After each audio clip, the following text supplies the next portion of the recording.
Fantasy football fans, how have been your week been? I've missed FPL, I've missed doing this. I decided not to do it last week because everybody's mind was out of the country, out of the FPL into their countries' qualifiers. We have seen some shocks. We have also seen some recoveries. I'm talking about England. But then again, we are not all England fans, so allow me not to go much into that and go into the business of the day. So my name is Sam, and I'm welcoming you to the FPL show. We are doing a preview for Game Week 9, then looking at how our performance was in the previous Game Week. This week we are going to do only one recording. We are not going to separate the two like we have done previously, and I'm hoping that we are all going to have a good time together. So join me. Before I start, ensure that you click on the subscribe button and you like the recording, and also share with friends so that we can help one another and have a cordial discussion.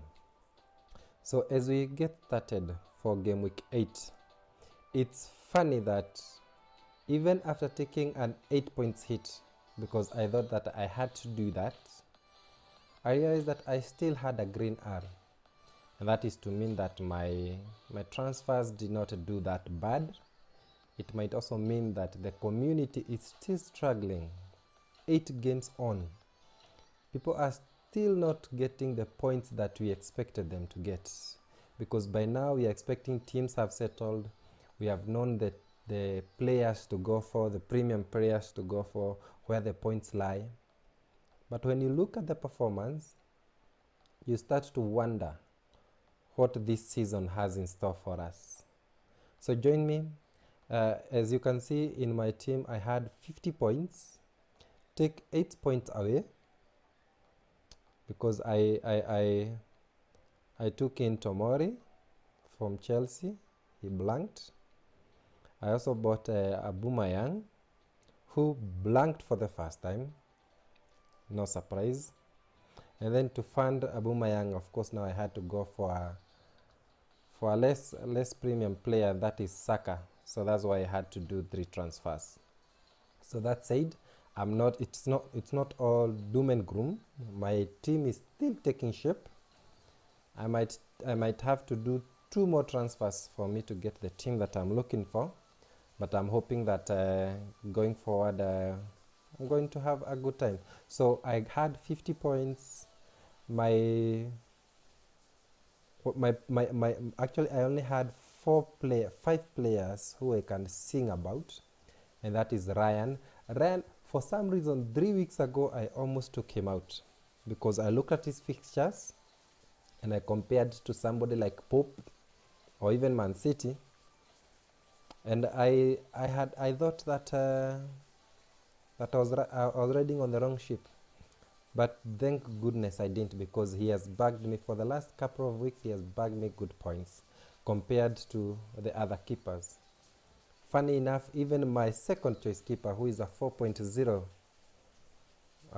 keeper from Norwich, he's still even getting good points together with Ryan. But I told myself from the start of the season that I'm going to go with one keeper. I'm not going to rotate my keepers, and I'm seeing the results. So that has been good. Mane is still at shining Salah. Hence the reason why I moved out of that shift early enough. I'm expecting him to drop some points, some of his price, because most people will be moving him out this week, especially considering the game that he has this week and next week. I'm expecting a price drop from Salah, but at least my money is safe with Mane. Keep in mind that in 2 or 3 game weeks, or maybe from game week 13, there's a fixture shift for Liverpool, and don't be surprised people doubling in on Mane and Salah instead of having Sterling and De Bruyne. So watch out for that. So again, Mount has not disappointed. And whenever Mount is on the score sheet or has good points, then Abraham follows suit. And that's why doubling up on Chelsea is also not a bad thing. So I can't say much about Pookie. The Pookie party to me ran out. I will be talking about my transfers, but I don't think that I'm going to have him past this week. Those people who feel like they'll stick with him because of his exploits for the national team, go on. I'll not stop you. But I felt, to me, it's time to ditch him. So 50 points, that's 42 overall. Green arrows everywhere. It's not much about how good I'm doing, but it's how bad the community is doing. That is where my concern lies. So let me compare two of my rivals. Again, I'm always comparing Elias and Hassan. To me, those are my yardsticks. And when I'm having a bad day, I look at their teams and see where I am. Then it tells me whether I need to change or I need to grow on for my team. So looking at the poorest performer this week, again, the Mulambe's team, or Elias team, he also took a hit of 8 points like me. And in total he had 39. Meaning that his total points was 31. Again, I look at his team and I wonder where the points are running away from, because he has a very good team.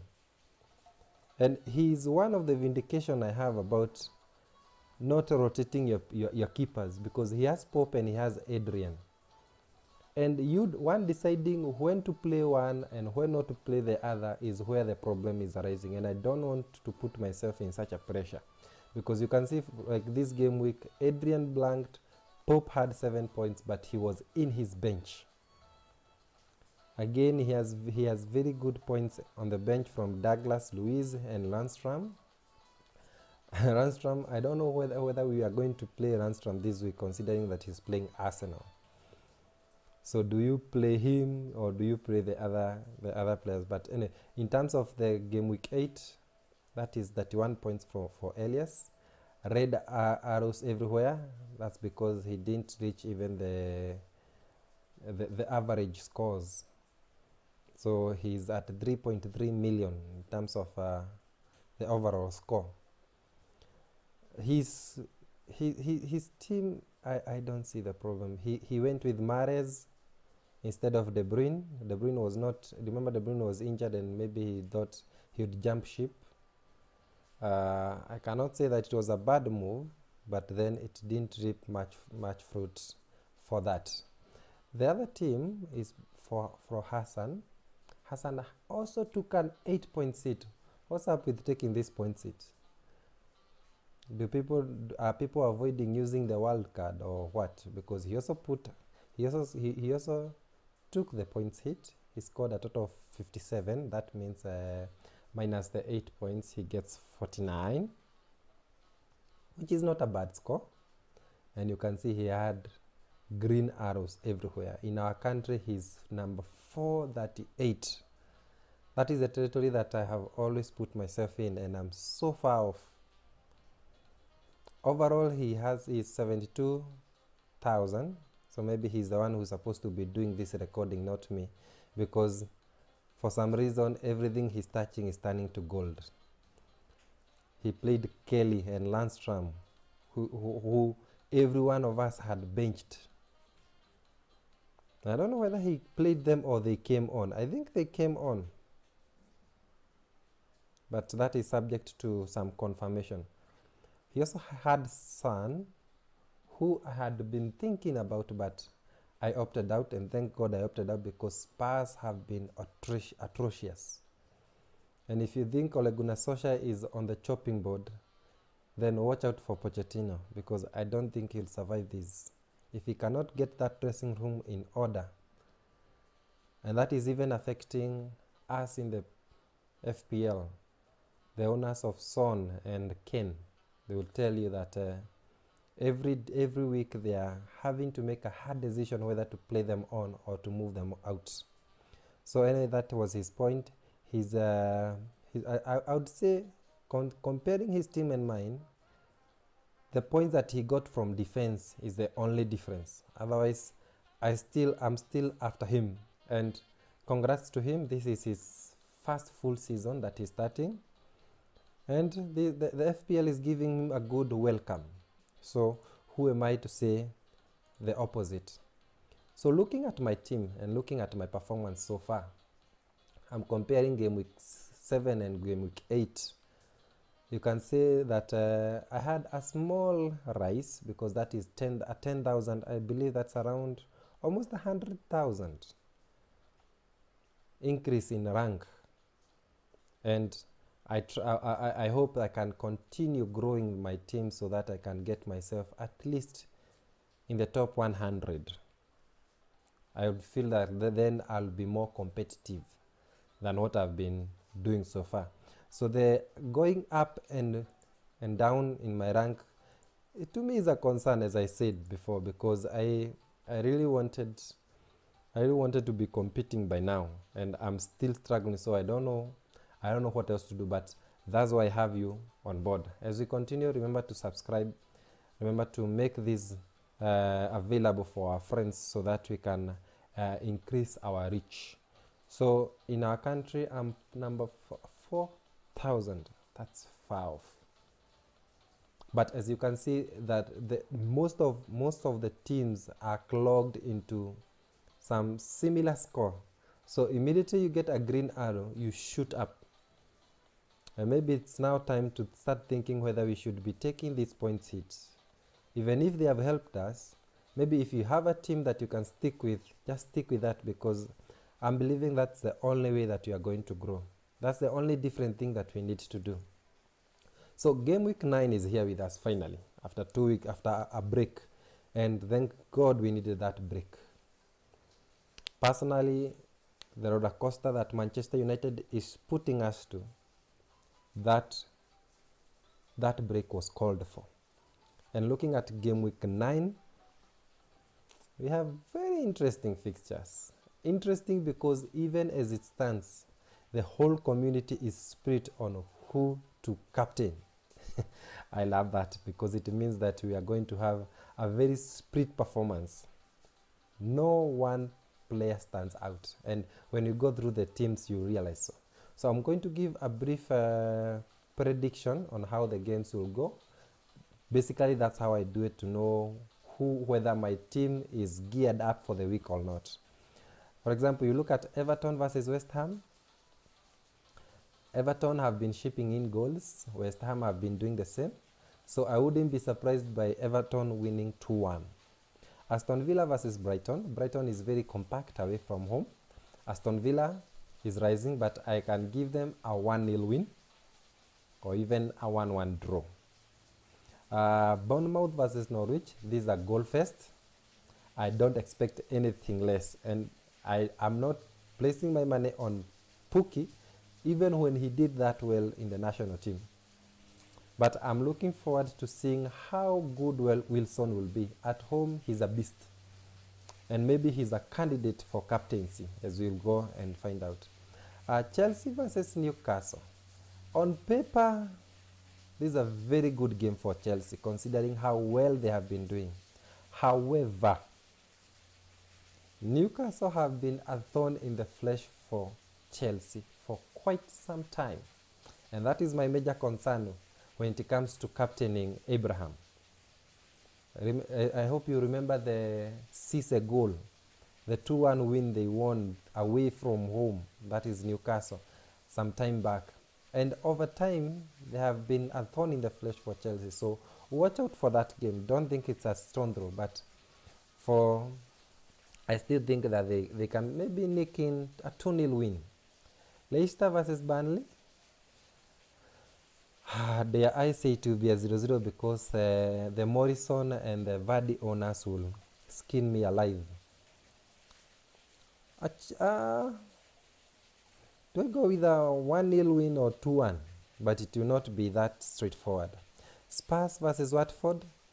this is one of the games of the week, especially because it's more, if Tottenham can have taken advantage of the 2 weeks break, then they'll ace this. And Watford have been shipping in goals. Remember, they shipped in, I think, was it 5 or 6 against City? So I expect Son and Kane owners to maybe, if you are the person who goes with differentials, this is where you get your captain. So 3-0 win for Spurs. Wolves versus Southampton. Wolves, after beating Man City, I expect them to up their game, especially knowing that they didn't have the European Europa League distraction. So I expect them to win around 2-0. Crystal Palace versus Man City, a very tricky fixture. 3-1 Man City. I don't know whether Aguero will play. I hope we have all heard about his minor accident. And this has given Pep a chance to bench him again, which I know he loves doing. So, I don't know whether now Sterling, this is where Sterling comes in. But the problem is that, and I don't know whether we saw this because I captured it. Pep was screaming that Sterling goes out more wide during the last game that they lost to Wolves. And that means that Sterling, the way we considered him more of a striker, looking at last season, how they performed. This time around, I don't know why Pep feels that he should not be bombing forward like he used to do. But then again, I expect a Man City win. And Sterling will be in among the goals. Manchester United versus Liverpool. Oh my God. Do we have to watch this match? My heart says it will be a 0-0 scoreline. My mind says that Liverpool will win it 3-1 or even 3-0 because I don't know where the goals will come from. Maybe we might get a penalty. And maybe Rashford will get another chance to disappoint us. I don't know. Do I go with my heart? Do I go with my mind? You choose. Maybe you can put it on the comments, the scoreline that you think will be there. But talking about Liverpool, talking about Salah and Mane, for some reason I think Salah is a changed man. And I still think that the criticism he got about being selfish really affected him. As a Mane owner, I love that. But as a lover of the game, and considering how much I know Salah can do, I just hope that he can get through this and he can start bringing in the goals. I love watching that guy play. So the last game will be on Monday. That is Sheffield versus Arsenal, a very tricky fixture. And if my memory serves me right, the last time Arsenal went to Sheffield United, they lost. I think, was it 2-0? But then the way they are playing with Unai, without much pressure now that they had had a good rest, I would give them a win, but a cheeky win. So do you go on and captain Aubameyang? Oh man, I don't know. So anyway, those are the fixtures for the week. Game week starts on Saturday, so ensure that you have your teams ready by Saturday morning. That is depending on your timeline or your time zones. So about my team and about who I'm thinking of bringing in my head I have 2 transfers that I want to do. And the reason why I'm thinking about moving on Otamendi is because for some reason the defenders this season have decided that they are not going to give us clean sheets. And I've had it. I don't want to stay everyday thing, because when you have Otamendi in your team, you have to play him every week. When you have a 5.5 player, you cannot afford keeping in your bench. Compare that to a 4.5, 4.4, 4.1 defender. You can easily juggle him depending with the team they are playing against. And I don't want to be left in that quagmire. And that's why I think, even after bringing him in 3 weeks ago, that I should ditch him and maybe consider a premium defender when Liverpool fixture swings. So Otamendi will be on the chopping board, and I was thinking of going for Rico from Bournemouth, but then I wanted to be differential a bit. So I'm thinking of going for Chambers. He's poorly owned, and I think he has played in the last 3 games after coming from injury. And although his playing time might be limited, but I feel like in my bench, if he doesn't play, I have enough people to come in and replace him, the likes of Peters, the likes of Landstram, or even Kelly. And you realize that even when he plays, even when Arsenal do not keep a clean sheet, he's giving assists here and there. And I think he's a cheeky player to own, quite cheap. But maybe after Tierney maybe gets his foot on the ground, one might be thinking of changing Chambers. But in the time being, I'm going to go with Chambers. Again, I said, to me, the Pookie party is gone. It's done. Whether he scores this week or not, time for him to move out of my team. I appreciate that I was able to move out Barnes, and now it's Pookie's time. And the reason why I'm moving Pookie to Wilson is because technically, even if Pookie party doesn't end, Callum Wilson has the ability of equaling or even beating the points that Pookie is going to score. So to me, it's a win-win situation, and that's why I'm not that much concerned about losing him or him coming back to punish me. So anyway, my two transfers will be Chambers and Wilson. That will be a -4. I'm expecting a number of -4s because I can see after the international break, 1 or 2 players are out, and people might be tempted to take those hits. So how will my team look like after the 2 transfers? There you go. And I love that team. I'm hoping Peters will be back after denying me the clean sheet last week and maybe repaying my hit. But I'm looking at that team, and my only concern is whether to play Landstram or Chambers. But other than that, my whole team looks great. Anyway, you be the judge. Look at it. Tell me where you think that I'm going amiss. Many maybe might argue that my defense is too weak, but having a strong defense does not mean you owning premium defenders. It means you owning players that will bring in points. That team there has the capability of giving me about 50 and above points after removing the negative. So to me, that will be 54. And if I get that, considering how the season has been, then to me, that will be a plus. In terms of captaincy, again, I said I have 3 candidates. Actually, I have 4, because looking at how Manchester United play, I wouldn't be surprised to see Mane scoring over 8 points in this game week. So I have Mane, Sterling, Abraham, Aubameyang, or Callum Wilson. Out of the 5, to me, any will make the captaincy. And as it stands right now, I'm going with Wilson. Abraham is tempting.